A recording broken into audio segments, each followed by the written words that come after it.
meus amigos, boa tarde a todos. Sejam bem-vindos a mais um Evangelho no Lar, promovido pela nossa Casa de Oração Prozebem. É muito bom contar com a participação de todos vocês aqui no Evangelho, os nossos amigos que estão aí no chat. Sejam todos muito bem-vindos. Gratidão pela participação de vocês aqui. Adoro contar com a companhia de vocês, tá? Quem quiser deixa aí seus comentários no chat para a gente lê, né, com suas observações sobre o Evangelho, o que é que está achando, o que é que pensa. Hoje nós vamos, gente, no capítulo 18, chamado Muitos são chamados e poucos são os escolhidos, do Evangelho segundo o Espiritismo, tá? No item 6, que tem lá uma passagem dizendo: Nem todos os que dizem Senhor, Senhor entrarão no reino dos céus. O que será que Jesus quis nos falar com essa passagem, né? Vamos ver o que é que o mestre fala, como que a doutrina espírita interpreta essa passagem e, mais uma vez, o que nós podemos refletir, tirar aqui desse trecho do Evangelho, dessa explicação da doutrina, tirar o que é que a gente pode refletir sobre essa passagem no nosso dia a dia, que é o mais importante, né? Então, sejam todos bem-vindos, bem-vindas, muito bom estar com vocês aqui.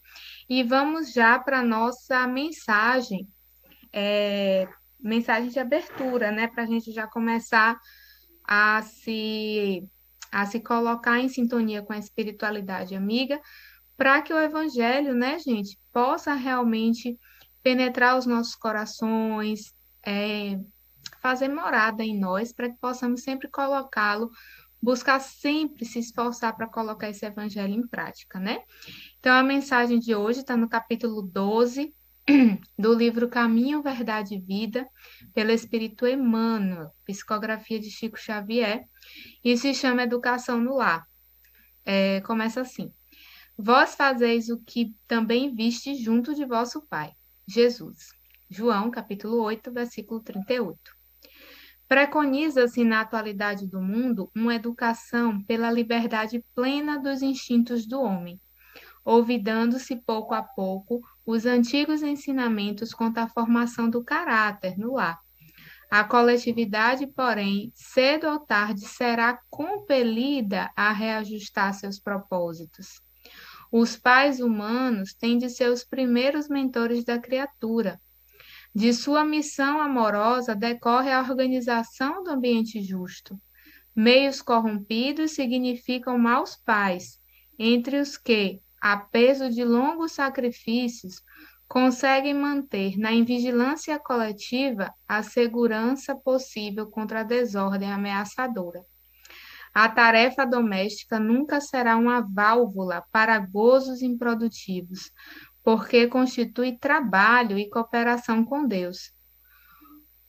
O homem ou a mulher que desejam ao mesmo tempo ser pais e gozadores da vida terrestre estão cegos e terminarão seus loucos esforços, espiritualmente falando, na vala comum da inutilidade.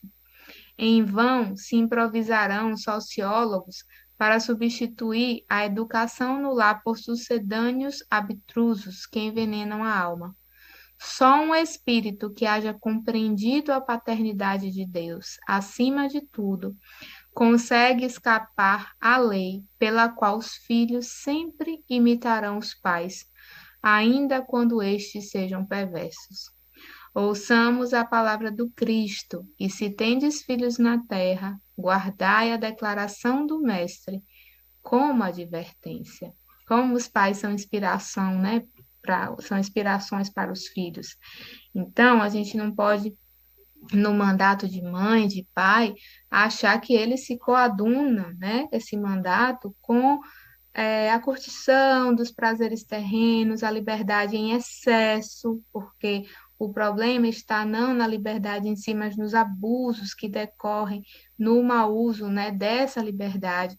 Então, que a gente esteja muito atento à advertência do Cristo, quando estivermos principalmente em exercício da maternidade, da paternidade, porque somos exemplos para aqueles que estamos ali com aquela responsabilidade de educar, né? Então fica essa advertência, uma advertência que serve para vários vários parâmetros do nosso dia a dia, somos exemplos para outras pessoas, mas em especial aqui para os pais, né? Para os pais que são realmente modelos aí, quando estão naquele caminho, naquela trajetória de educar os seus filhos, principalmente pelo exemplo, né? Então vamos fazer a nossa prece, vamos elevar os nossos corações e os nossos pensamentos a Jesus.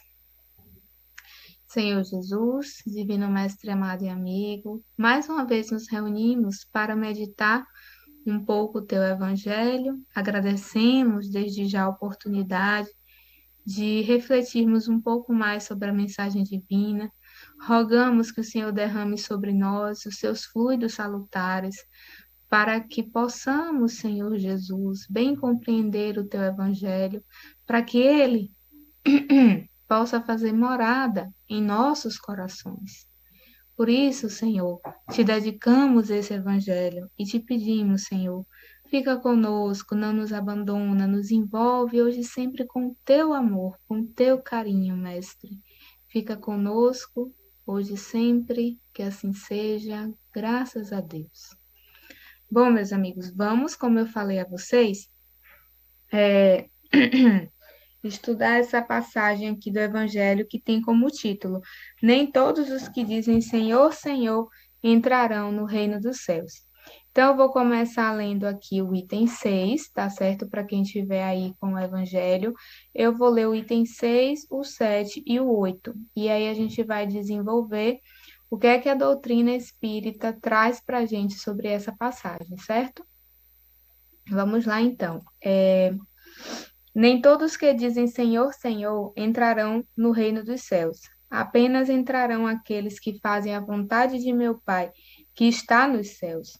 Muitos vão dizer: Senhor, Senhor, não profetizamos em seu nome, não expulsamos os demônios, e também não fizemos diversos milagres em seu nome. E então eu direi em voz alta: Afastem-se de mim, todos vocês que cometem atos de injustiça. Evangelho de São Mateus, capítulo 7, versículos 21 a 23. Item 7.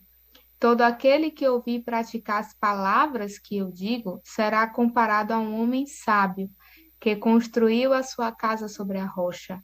Quando a chuva veio e os rios transbordaram e os ventos sopraram, ela não caiu, pois foi construída sobre uma base firme. Mas todo aquele que ouvir e não praticar as palavras que eu digo, será como o homem insensato, que construiu a sua casa sobre a areia. Quando a chuva caiu e os rios transbordaram e os ventos sopraram, ela desmoronou, e foi grande o prejuízo do seu dono. Evangelho de São Mateus, capítulo 7, versículos 24 a 27, e Evangelho de Lucas, capítulo 6, versículos 46 a 49. Item 8. Aquele que violar os mandamentos e que ensinar os homens a violá-los será considerado como o último do reino dos céus. Porém, aquele que seguir os mandamentos e ainda ensinar a outros será o primeiro no reino dos céus. Evangelho de São Mateus, capítulo 5, versículo 19. Então, vamos começar pelo começo, né? Como a gente costuma falar, lá no item 6. Essa passagem, gente, do Evangelho é muito importante para nós. Porque o que é que a gente pode pensar quando Jesus diz assim, né? Senhor, Senhor, entrarão no reino, Senhor, Senhor. Não profetizamos em seu nome, não expulsamos os demônios, e também não fizemos diversos milagres em seu nome. E aí é o que Jesus diz, né? Nem todos que dizem Senhor, Senhor entrarão no reino dos céus. O que é que significa isso? Minha gente, dizer Senhor, Senhor, aqui, como o mestre está colocando, segundo o Evangelho, quer dizer daquelas pessoas que falam, enfim, de Deus, estão aí tendo conhecimento do Evangelho, frequentam templos religiosos de uma forma ampla, né? E para nós espíritas, representa aqueles trabalhadores das casas espíritas, os médiuns, que são instrumentos dos espíritos, né? Em favor da humanidade. Porém, apesar de todo esse conhecimento do Evangelho, de trabalharem, né, nas casas espíritas ou nos templos religiosos, essas pessoas elas não utilizam o Evangelho em favor da sua transformação moral, da sua transformação como seres humanos. Então, são essas pessoas que ele está dizendo aqui, sei que falam Senhor, Senhor, e que não entrarão no reino dos céus. Por quê? Porque sabem, têm o conhecimento da mensagem divina. Muitos sabem, mas pouco utiliza aquele conhecimento para se transformar.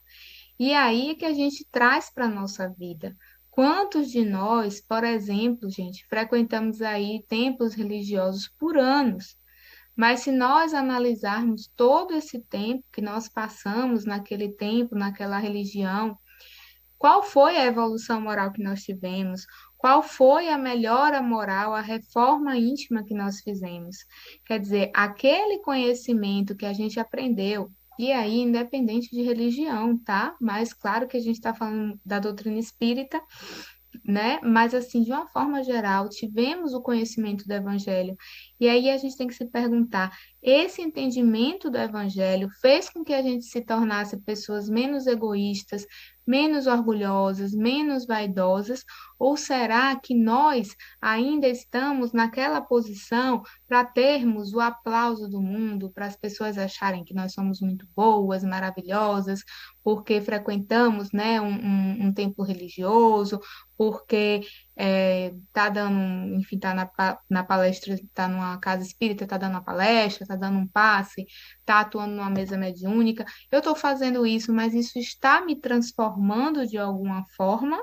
Está fazendo com que eu seja menos egoísta, menos orgulhosa, menos vaidosa, eu ainda estou nessa posição porque eu quero que os outros me vejam, me achem maravilhosa por eu estar lá trabalhando, na casa espírita. Qual é a minha intenção? O quanto eu conhecer a doutrina, o evangelho de Jesus me transforma? Esse é o grande questionamento que nós precisamos fazer aqui, porque essas pessoas que falam Senhor, Senhor, representam também, tem essa parte, né? O que é que elas representam? Essa parte das pessoas que conhecem o Evangelho, mas não usam para se transformar, mas também representam, segundo orienta aqui o Evangelho segundo o Espiritismo, pessoas que oram, mas não oram de coração, ou oram pedindo as bênçãos de Deus, mas sem nada dar ali de contribuição em favor da obra do Pai, que é a principal delas, é a nossa transformação. Então, muitos de nós, assim, infelizmente, né, ainda agimos assim. Nós acreditamos, né, que nós somos verdadeiros cristãos. Nós já nos colocamos como os verdadeiros cristãos. Mas, em verdade, se a gente meditar direitinho, nós ainda não somos os verdadeiros cristãos. Nós estamos em processo de construção. E Jesus mostra para nós que trabalhar na seara do Pai, minha gente, exige muito mais do que praticar o mínimo no mundo, né? Porque o que a gente faz ainda é o mínimo, né? Mas para trabalhar na seara do Pai, é preciso muito mais. É preciso ir além desses deveres básicos que nós nos utilizamos para nos relacionarmos até em sociedade. É preciso que haja realmente uma mudança. E é aqui que a gente tem que se questionar: que será que nós já mudamos? Será que nós já levamos o nosso espírito? Ou será que nós ainda cumprimos os nossos deveres de forma automática, como que cumprindo uma obrigação qualquer, né? Mas não com aquele intuito realmente de me transformar. Não é meu intuito. Meu intuito é cumprir um dever, uma obrigação automático. Será que quando eu oro, eu faço isso porque eu realmente sinto essa necessidade? Eu preciso dessa oração para me conectar com o Pai, para eu me sentir renovada? Ou será que eu digo, não, eu oro por obrigação, sabe? Que eu chego ali à noite e digo, nossa. mas eu não sinto essa vontade de orar, mas eu digo, nossa, mas eu tenho que parar aqui porque, né, eu tenho essa obrigação aqui poxa, antes de dormir eu tenho que orar. É que o negócio é ruim? Não, é um começo, mas ainda falta muito, sabe? Para a gente realmente alcançar essa transformação. Tem uma parte do Evangelho, inclusive, que fala sobre o dever, que ele diz assim, que o dever, gente, ele é o comecinho. Ele é o começo das coisas, sabe? Tipo assim, eu ainda não tenho o hábito de orar. Mas aí eu vou num templo religioso, na doutrina espírita, enfim, e aí eu sei que eu tenho que orar, né? Eu estudei lá no Evangelho, assisti a palestra, assisti a orientação, né? Que o facilitador, o palestrante deu, e aí eu sei que agora eu tenho que orar. E aí eu já trabalho aquilo primeiro como um dever. Eu começo primeiro como um dever. É um primeiro passo, tá? Esse dever, ele é o primeiro passo. E aí eu começo como uma obrigação. Aí eu acordo pela manhã e digo, opa, eu não orei, mas agora eu já sei que eu preciso, então eu vou orar. E aí eu faço aquela prece. Aí à noite eu já separo aquele horário e digo, não, agora eu vou orar. Só que com o tempo, é isso que eu estou dizendo, que aqui o Evangelho quer nos mostrar. O mínimo é uma obrigação. Isso aí é o que a gente faz por obrigação. Para se viver o evangelho realmente de Jesus, ser um verdadeiro cristão, a gente precisa ir um pouco mais além, certo? Então, a minha oração, por exemplo, ela não pode ser palavras apenas repetidas, sem verdade, sem entrega, só no automático. A gente precisa orar com o coração, com a alma, com o sentimento naquilo ali. Não precisa ter um horário ou um lugar específico. Pode ser a qualquer momento que você está ali, sente aquela necessidade, se conecta com o Pai.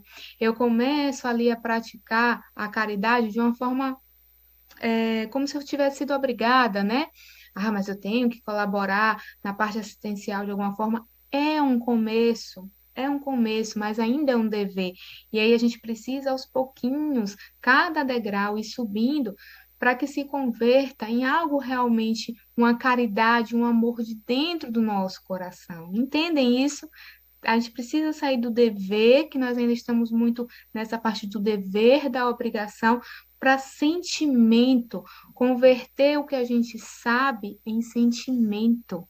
Porque quando tudo vai para o nosso coração, para o nosso sentimento, a gente evoluiu, gente. Porque a gente vai praticar tudo de uma forma suave, tranquila, vai ser muito fácil para a gente essa prática, né? Então é isso que Jesus fala. Cumprir os deveres da terra é um primeiro passo, mas ainda é o mínimo. Para a gente merecer as bênçãos do céu, é preciso ir além. E nós estamos fazendo isso porque essa passagem, gente, é um chamado para nós. É preciso refletir se nós já estamos buscando dar esse a mais, buscando ir além do nosso dever. E Jesus coloca aqui, isso aqui é muito, muito, muito, toca muito, porque ele diz assim: que haverão aqueles que dirão: Senhor, Senhor, não profetizamos em seu nome, não expulsamos demônios, não fizemos milagres em seu nome.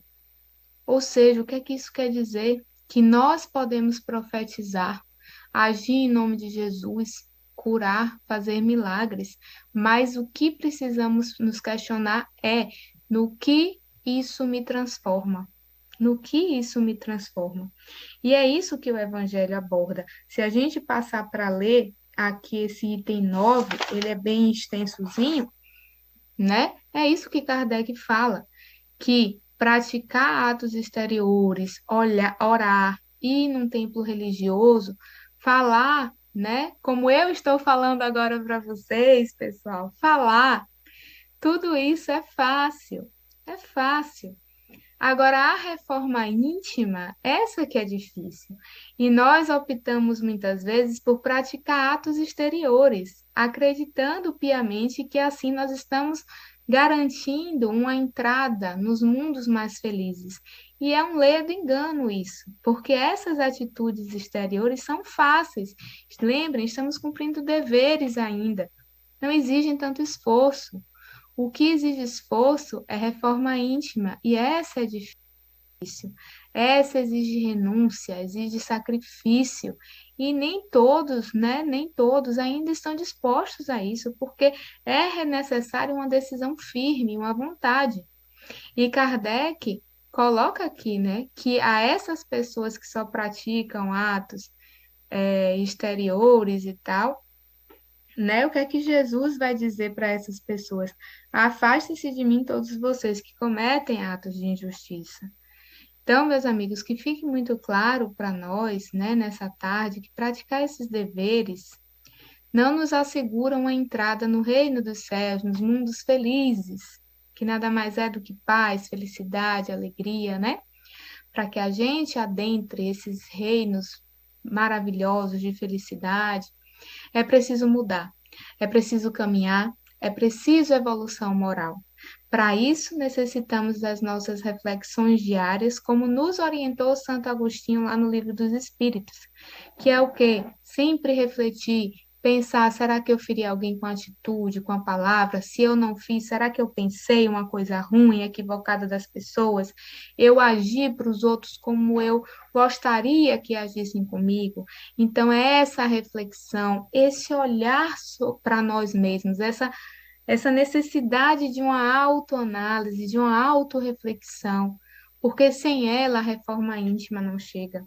E junto a ela é preciso esforço, vontade para poder mudar, né? Que o mestre, esse é o chamado do mestre, né? O mestre ele nos chama para que nós possamos ensinar, mas executar o seu evangelho. Lembrando para a gente que nós ensinamos muito mais o evangelho com a prática, com a nossa conduta, do que com palavras. Aquele, gente, que exemplifica o evangelho não precisa dizer nada, nada, nada. O exemplo de estudo, e isso é o que verdadeiramente transforma.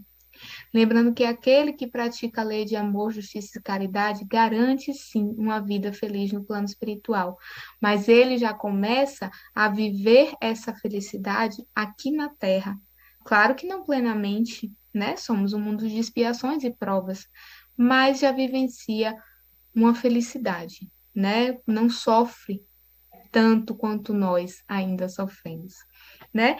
Não vai dar tempo de eu ler o item 9, que ele é extenso, mas leiam essa parte do Evangelho, os itens 6 a 9. É muito bom, a gente para assim e reflete, diz, meu Deus, né? O quanto eu preciso mudar ainda. E esse é o objetivo do Evangelho, é nos levar a refletir sobre essas mudanças, sobre quanto ainda precisamos mudar, e mudaremos, sim, para que um dia estejamos lá nesses reinos felizes e maravilhosos que Jesus tanto nos fala, né? Então, espero que vocês tenham gostado da mensagem da tarde de hoje. Vamos fazer a nossa prece hoje. Vamos elevar os nossos pensamentos ao nosso Mestre querido e agradecer a Ti, Senhor. Agradecer por mais essa mensagem, que nós possamos, através desse evangelho, aprender a ir além dos nossos deveres, além das nossas obrigações, para que a gente não chegue no plano espiritual apenas dizendo Senhor, Senhor, que possamos retornar ao plano espiritual um pouco mais modificados, um pouco mais com o coração um pouco mais trabalhado no Evangelho, buscando, Senhor, lutando cada dia contra cada imperfeição que temos, para colocarmos o Teu Evangelho em prática. Por isso te rogamos, Mestre, que o Senhor derrame sobre cada um de nós seus fluidos salutares, para que a gente possa se fortalecer nessa caminhada até o Pai, essa jornada que com certeza será linda, pois todos sairemos vencedores, sim, um dia adentrando o reino de paz e de felicidade que o Senhor nos fala. Gratidão, Mestre amado Jesus, que o Senhor nos envolva e seja a nossa luz, Mestre, em todos os momentos de nossa vida. Fica conosco hoje e por todo sempre, que assim seja. Muito obrigada, meus amigos, pela presença de todos. Nos vemos em breve. Até mais.